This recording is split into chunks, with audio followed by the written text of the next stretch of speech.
నమస్తే, welcome to our channel. నేను మీ అనిల్.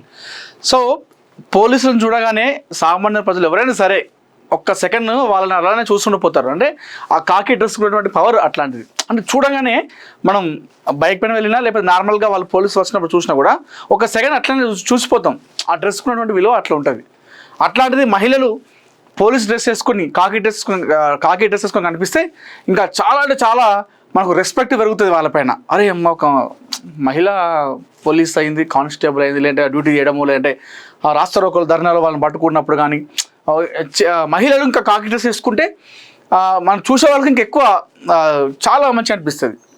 కాసేపు ఇంకెక్కువసేపు వాళ్ళ మీద ఇంకా రెస్పెక్ట్ పెరుగుతుంది. అటు పోలీస్ డ్రెస్ పైన, పోలీస్ పైన, అదేవిధంగా మహిళల పైన కూడా చాలా గౌరవం పెరుగుతుంది మనకు. అంటే కాకి డ్రెస్ ఉన్నటువంటి పవర్ అట్లాంటిది. అయితే ఇక్కడ కాకి డ్రెస్ వేసుకున్నటువంటి మహిళ ఉంది చూసిరా, ఈమె కొంతమందికి చాలా ఆదర్శంగా నిలుస్తుంది. మరి ఇంతకీ ఆ కొంతమంది ఎవరు అనుకుంటున్నారు? లంచాలు తీసుకున్నటువంటి అధికారులు కావచ్చు, లంచాలు తీసుకున్నటువంటి ప్రభుత్వ ఉద్యోగులకు ఈమె ఆదర్శంగా నిలుస్తుందని చెప్పుకోవాలి. సో ఇట్లా మనం చూడగానే ఒక విక్రమార్కుడిలాగా చూస్తుందంటే అక్రమార్కుల గుండెల్లో నిద్రపోతా అన్నట్టుగా చూస్తుంది కదా. ఆ చూపుకు అర్థం అది కాదు. మీరు అంత అట్లా అనుకున్నారు, సినారియో అది కాదు. అక్కడ లంచం తీసుకుంటూ దొరికిన తర్వాత ఆ ఫేస్ అట్లా పెట్టింది ఆమె. చూస్తే ఎట్లా పెట్టింది, చూస్తే ఎట్లా అనిపిస్తుంది? మీ సంగతి చెప్తారా? ఇక్కడ నా టౌన్ పరిధిలో ఎవడైనా సరే రౌడీజం కానీ, మన అల్లర్లు కానీ, గొడవలు కానీ, లేదంటే ఎలాంటి క్రైమ్ కానీ చేస్తే మీ తాట తీస్తా అన్నట్టు చూస్తుంది కదా. కానీ ఆ విధంగా చూడట్లేదు అక్కడ ఆమె. చూస్తే అక్కడ ఉన్నటువంటి సిచ్యువేషన్ అది కాదు. లంచం తీసుకుంటుండగా రెడ్ హ్యాండెడ్గా దొరికిన తర్వాత ఆమె ఆ విధంగా వస్తుంది మొహం. ఆమెతో పాటు రైటర్ విజయ్ కుమార్ కానిస్టేబుల్, వీళ్ళిద్దరు దొరికారు లంచం తీసుకుంటూ. ఇక ముచ్చట్లకు వద్దాం. అయితే సికింద్రాబాద్లోని బోయినపల్లి పోలీస్ స్టేషన్లో ఈ నందిత అనేటువంటి ఈ మహిళ ఎస్ఐగా పనిచేస్తూ ఉంది. ఈయన అదే కానిస్టేబుల్ రైటర్గా పనిచేస్తా ఉన్నాడు విజయ్ కుమార్. అయితే ఒక యువకుడు ప్రేమ పెళ్లి చేసుకున్నాడు, పాపం లవ్ మ్యారేజ్ చేసుకున్నాడు. అయితే అది ఆ లవ్ మ్యారేజ్ అనేది ఆ పేరెంట్స్కి ఇష్టం లేదు, పెద్దలు అంగీకరించకపోయినా కూడా ప్రేమ వివాహం చేసుకున్నాడు. అయితే నాకు రక్షణ కోసం, అంటే పెద్దలు ఒప్పుకోలేదు కాబట్టి పెద్దలు ఏమైనా చేస్తారేమో, దాడి చేస్తారేమో, చంపేస్తారేమో. అంటే ఈ మధ్యకాలం చూస్తున్నాం కదా, ప్రేమ వివాహం చేసుకున్న తర్వాత పేరెంట్స్ దాడి చేయడము, చంపడం, ఇలాంటి ఘటనల నేపథ్యంలో యువకుడు ముందస్తు జాగ్రత్తగా ప్రేమ వివాహం చేసుకొని సంబంధిత పోలీస్ స్టేషన్ కాబట్టి సికింద్రాబాద్లోని బోయినపల్లి పిఎస్లోకి వేయండు. అక్కడ ఎస్ఐగా ఈ నందిత అనేటువంటి ఈ మేడం అక్కడ ఉంది. పోయి మేడం నేను ఇట్లా పెళ్ళి చేసుకున్నా, లవ్ మ్యారేజ్ చేసుకున్నా, మా అమ్మ నాన్నకి ఇష్టం లేదు, వాళ్ళ ఇంట్లో కూడా ఇష్టం లేదు, నాకు కొంచెం హెల్ప్ చేయాలి, మీరు నాకు రక్షణ కూడా ఇవ్వాలని చెప్పేసి ఆమె కోరిందట. కథ ఇక దొరికిండ్రా బక్రా అని చెప్పేసి అనుకున్నారు ఈ ఎస్ఐ మేడం నందిత. ఏం చేసింది, ఈమె డబ్బులు డిమాండ్ చేసేది. సో నీ రక్షణ కల్పించాలి, నీకు సహాయం చేయాలంటే మేము మాకు డబ్బులు ఇస్తే మీకు ఎలాంటి సహాయం అయినా చేస్తా, నీకు రక్షణ కల్పిస్తా అని చెప్పేసి డబ్బులు డిమాండ్ చేసిందంట. మనం అనుకుంటాం కదా, అంటే ఈ లంచాలకి అడగడానికి ఇప్పుడు జెండర్తో సంబంధం లేదు.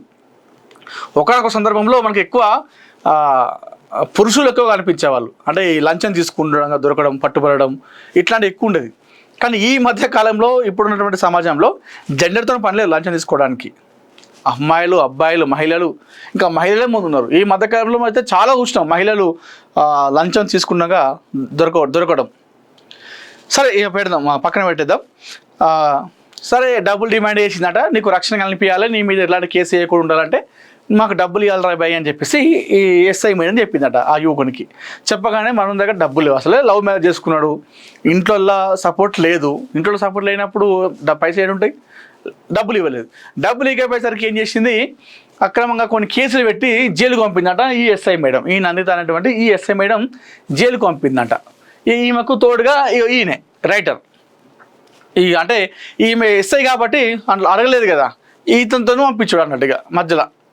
మధ్యలో అయిన బ్రోకర్ లాగా ఉండి ఇస్తావు ఇవా మరి మేడం విడిచిపెట్టది, మేడం మంచిది కాదు, మేడం ఇట్లా మేడం అట్లా, మరి ఇవ్వాలి ఇవ్వకపోతే నీ అదైతే ఇదైతే అని చెప్పేసి ఈమె మధ్యలో ఉంటాడు అన్నట్టు. ఈమె హుందాగా అక్కడ స్టేషన్లో ఏమో ఒక రూమ్ ఉంటుంది, ప్రభుత్వం ఇచ్చేటువంటి ఒక రూమ్, స్టేషన్లో ఒక రూమ్ ఉంటుంది, ఒక ఏసీ ఉంటుంది, ఒక ఫ్యాన్ ఉంటుంది. ఆ ఫ్యాన్ కింద కూర్చొని ఈమె ఇట్లాంటి పంచాయతీలు ఇస్తూ ఉంది అన్నట్టు. అయితే పాపం ఇవ్వలేదు. ఈకపోయేసరికి మనోడు పైసలు ఈకపోయేసరికి ఏం చేసింది, ఈమె కేసులు పెట్టి జైలుకి పంపిందట. జైలుకు బయటకు వస్తాడుగా. సో బెయిల్ మీద బయటకు వచ్చిన తర్వాత ఎట్లుంటుంది, ప్రతి సోమవారం ఏదో ఒక రోజు పోయి సంతకం పెట్టి రావాలి. ఆ సంతకం పెట్టి పోయినప్పుడు అలా లంచం డిమాండ్ చేస్తాడట. మళ్ళీ సేమ్ ఇదే తరహాలో పైసలు ఇవ్వాలి అని చెప్పేసి ఈయన 10,000 అడుగుడట, ఆమె 30,000 అడుగుడట. ఇదే తంతు మొదలైందట. ప్రతి సోమవారం నాడు ఇక పోయి సంతకం పెట్టినప్పుడు అలా ఇదే డబ్బులు డిమాండ్. ఇక మనకి వశం కాలేదు. ఇక ఏదేమైనా కాదు. ఇక నిన్న మూడినాక సెలెక్కేది నా మీద కేసు పెట్టింది, నన్ను జైలుకు పంపింది, ఎట్లైనా అయిపోయింది. ఇక ఎట్లాగూ నా మీద ఒక ముద్ర అయితే పడ్డది కదా, ఏమైనా కానీ ఇక నన్ను కొట్టని తిట్టని సంపని ఇక ఇట్లా కాదని చెప్పేసి మనోడు ఏం చేసిండు, యువకుడు యాంటీ కరప్షన్ బ్యూరో ఏసీబీకి మనోడు సమాచారం అందించిండు. సో సమాచారం అందించినాక ఏసీబీ అధికారులు రంగంలోకి దిగిరు. సో డబ్బులు ఇస్తా అని చెప్పేసి ఒప్పందం జరిగింది, అయితే మాట్లాడుకున్నాడు. సో కరెక్ట్ డబ్బులు తీసుకునేటువంటి సందర్భంలో రెడ్ హ్యాండెడ్గా ఏసీబీ అధికారులు వచ్చి పట్టుకున్నారు వీళ్ళని. సో ఏం చెప్పింది మనిషి, నువ్వు స్కూటర్ ఉంటుంది కదా నీ బండిలో పోయి లోపల 30,000 రూపాయలు పెట్టు, నేను అక్కడికి పోయి తీసుకుంటా తెలియకుండా. మళ్ళీ వీళ్ళు డబ్బు డైరెక్ట్ కూడా తీసుకోరు, ఎందుకంటే ఈ మధ్యకాలంలో చూస్తున్నా సోషల్ మీడియా ఎట్లా ఉందో, ఆ సోషల్ మీడియాకి భయపడి డైరెక్ట్ తీసుకుంటలేరు. ఆన్లైన్లో కొట్టించుకోవడం, ఫోన్పేలో గూగుల్ పేలో డైరెక్ట్ కాంటాక్ట్ అయి తీసుకోవడం అట్లా ఏం లేదు. నువ్వు అక్కడ నీ బండ్లో పెట్టి నువ్వు అక్కడ దూరం పోతే నేను ఇక పోలీసులు అంటే బండ్లు చెక్ చేస్తారు కదా, అట్లా చెక్ చేసినట్టు పోయి తీసుకుంటా అని చెప్పేసి చెప్పడంతో అక్కడ పెట్టిండు, స్కూటీలో పెట్టి అక్కడ వెళ్ళిపోయిండు. ఆ యువకుడు వెళ్ళిపోయి వీళ్ళిద్దరు వచ్చి ఆ కరెక్ట్ తీసుకున్న టైంలోనే ఏసీబీ అధికారులు వచ్చి దొరకబట్టిన తర్వాత ఇప్పుడు వీళ్ళను కేసు నమోదు చేశారు. ఇప్పుడు ప్రస్తుతం వీళ్ళు అది మన జైలుకు పంపిస్తారా, కేసు నమోదు అయిందా, మరి కోర్టు చుట్టూ తిరుగుతారా, మళ్ళీ లేకపోతే వీళ్ళు వేరే దగ్గరికి ఏమైనా ట్రాన్స్ఫర్ చేస్తారా అనేది చూడాలి. ఇట్లంటే కథ. చూడు ఇది లంచాలు తీసుకోవడానికి అంటే నేను చెప్పిన అది ఒకప్పుడు అట్లా లేకుండే. ఇప్పుడు జెండర్తో సంబంధం లేదు. లంచం తీసుకోవాలంటే మహిళలు ఇంకా ముందుకు వస్తారు లంచం తీసుకోవడానికి. ఈ మధ్యకాలంలో బట్టి చెప్తున్నాను నేను. ఈమె నందిత, ఈమె ఎస్ఐ, ఈమెనే ఆ యువకుడిని వేధించి కేసు పెట్టింది. డబ్బులు ఇవ్వకపోతే కేసు పెట్టి మళ్ళీ 30,000 డిమాండ్ చేస్తే ఆ యువకునితో వశం కాక ఏసీబీకి ఫిర్యాదు చేస్తే ఏసీబీ అధికారులు వచ్చి రైడ్ చేస్తే దొరికింది ఇద్దరు. ఇక్కడ డబ్బులు ఉన్నాయి. ఈయనే రైటర్, వీళ్ళిద్దరు పట్టుబడ్డారు. ఇది కథ. వీడియో కూడా చూపిస్తాను మీకు.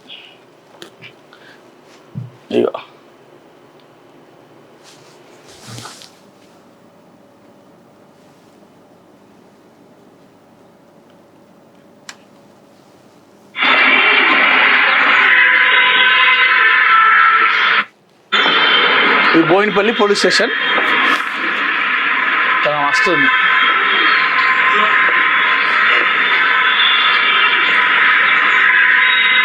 నందిత మేడం వస్తున్నారు.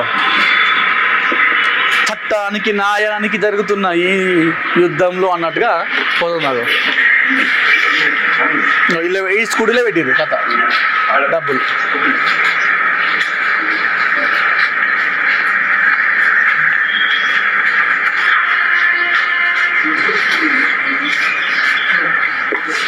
ఆ స్కూటీలు ఉన్నాయి.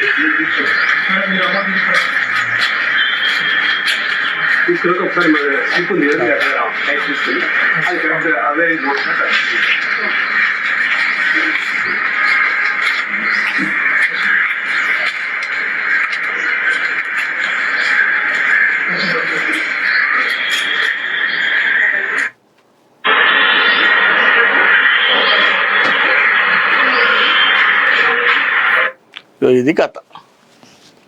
అంటే నిజంగా నందిత గారు, సారీ మేడం, కాకి డ్రెస్ వేసుకున్నారు అంటే మీరు ఆ కాకి డ్రెస్ వేసుకోవడానికి ఎంత కష్టపడ్డారో తెలుసు. ఎన్ని నిద్రలేని రాత్రులు గడిపిరో అందరికీ తెలుస్తుంది. ఎందుకంటే ఒక ఎస్ఐ కానిస్టేబుల్ కావాలంటే ఆ వ్యక్తి ఎన్ని అవమానాలు, ఎన్ని అవరోధాలు, ఎన్ని కష్టాలు, ఇబ్బందులు దాటుకుంటేనే కానిస్టేబుల్ ఎస్ఐలో మనకు ఒక కాకి డ్రెస్ వేసుకుంటాం. మీరు అందులో ఒక మహిళ అయి ఉండి ఒక పోలీస్ అవ్వడం అంటే కత్తి మీద సాము లాంటిది. కుటుంబ నేపథ్యం, ఆర్థిక పరిస్థితులు, సూటిపోటి మాటలు, పక్కన వాళ్ళు ఇష్టం వచ్చినట్టు మాట్లాడాడు, ఇవన్నీ అవరోధాలు దాటుకుంటూ మీరు ఎస్ఐగా రావడం అనేది మామూలు విషయం కాదండి. నందిత గారు చాలా కష్టపడ్డారు. మీ కుటుంబ పరిస్థితి ఎలాంటిదో మేము అర్థం చేసుకున్నాం. అంటే మీరు ఎలాంటి నేపథ్యం నుండి వచ్చారు, మీ కుటుంబం బ్యాక్గ్రౌండ్, మీ అమ్మ నాన్నలు ఏ విధంగా కష్టపడ్డారు, మీరు ఈరోజు ఎస్ఐ కావడానికి ఎన్ని కష్టాలు పడ్డారో నాకు క్లియర్గా అర్థమైపోతుంది. అంటే మనం వచ్చింది కూడా అలాంటి నేపథ్యం కదా మేడం. అంటే మనం ఒక మధ్యతరగతి లేదంటే దిగువ మధ్యతరగతి కుటుంబం నుండి మనం వచ్చినాం కదా. సో మీరు అంత కష్టంతో మీ ఇంట్లో అమ్మ నాన్నల పరిస్థితి చూసిరు, మీ కుటుంబ పరిస్థితిని చూసిరు, మీ ఆర్థిక పరిస్థితిని కూడా చూసిరు కల్లారా. చూసిన తర్వాత మీరు డ్రెస్ వేసుకున్నారు, అంటే కష్టపడి జాబ్ సంపాదించారు. ఆ తర్వాత జాబ్ వచ్చిన తర్వాత మనలాగానే ఉంటారు కదా సార్ మేడం, వచ్చేవాళ్ళు ఎవరైతే ఉంటారో పాపం బాధితులు మనలాంటి వాళ్ళు కదా, మీలాంటి వాళ్ళు కదా,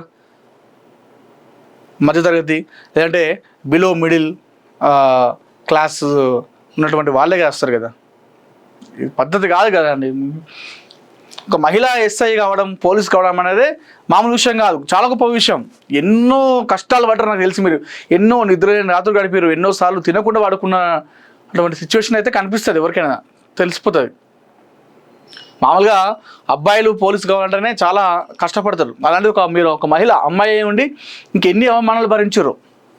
మరి ఒక్కసారి కాకి తీసుకున్న తర్వాత మీరు మీ పరిస్థితి తెలిసి, మీ కుటుంబ నేపథ్యం తెలిసి కూడా మీరు ఈ విధంగా రావడము, ఆ బాధితుడు పాపం డబ్బులు ఉన్నాయో కష్టం ఎలాంటి కష్టాలు ఉన్నాడో అవన్నీ ఏం తెలుసుకోకుండా మీరు ఆ విధంగా చేయడం అనేది కరెక్ట్ కాదనిపిస్తుంది అనిత గారు. సో ఎవరికైనా ఒక అవకాశం ఇస్తుంది, మరొకసారి మీరు డ్యూటీకి ఎక్కిన తర్వాత ఇవన్నీ మర్చిపోయి మీరు మంచిగా జాబ్ చేయాలని చెప్పేసి మనస్ఫూర్తిగా కోరుకుంటున్నాం.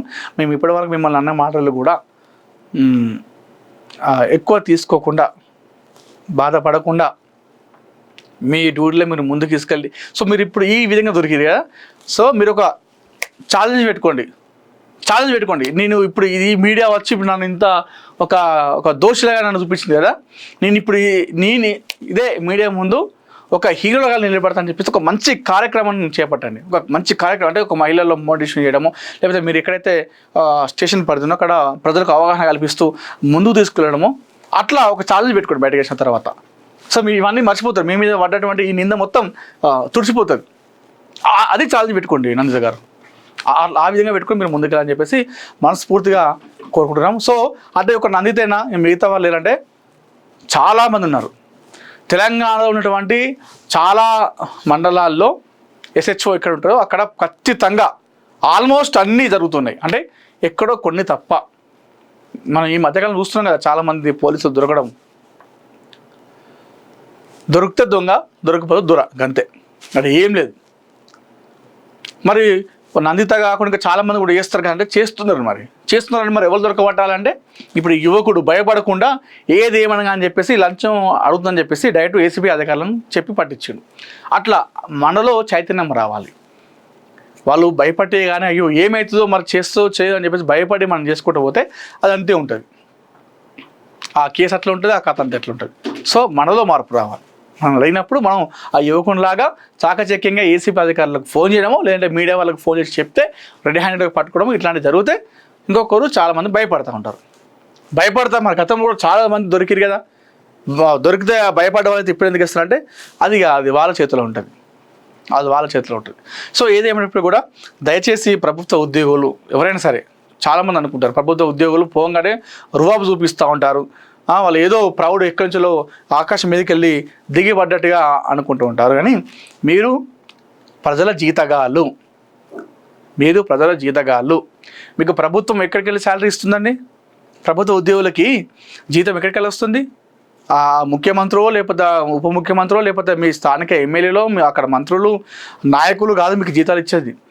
ప్రజలు కట్టేటువంటి ట్యాక్స్ నుండి మీకు జీతాలు ఇస్తుంది ప్రభుత్వాలు. అంటే మీకు జీతాలు ఇచ్చే నిధులకు ప్రజలే. ఇప్పుడు మీ పోలీస్ స్టేషన్కి అయితే ఎవరు వస్తారో, మీరు బయటికి వెళ్ళి ఎక్కడెక్కడైతే అనవసరంగా లాఠీ చార్జ్ చేసి అక్కడ అనవసరమైన వాళ్ళ మీద కేసులు ఉన్నారో ఆ ప్రజలు కట్టే ట్యాక్సే మీకు ఈరోజు జీతాలు ఇచ్చేది ప్రభుత్వాలు. మీరు ప్రజల జీతగాలు, ప్రభుత్వ ఉద్యోగులు ఎవరైనా సరే, ఒక పోలీసు అనే కాదు, ఆర్డీఓ ఆఫీస్కి పోయినా, ఎంఆర్ ఆఫీస్కి పోయినా, అటెండర్ అయినా, ఎవరైనా సరే ప్రభుత్వ ఉద్యోగులకి జీతాలు ఇచ్చేది ఎవరన్నా ఆయన అంటే ప్రజలే. సో మీరు ప్రజల జీతగాళ్ళలాగా మీరు ప్రవర్తించాలి, కానీ మీరు ఎక్కడో ఆకాశం మీద నుండి ఊడిపడ్డట్టుగా అయితే చేయకూడదు అనేది మా భావన.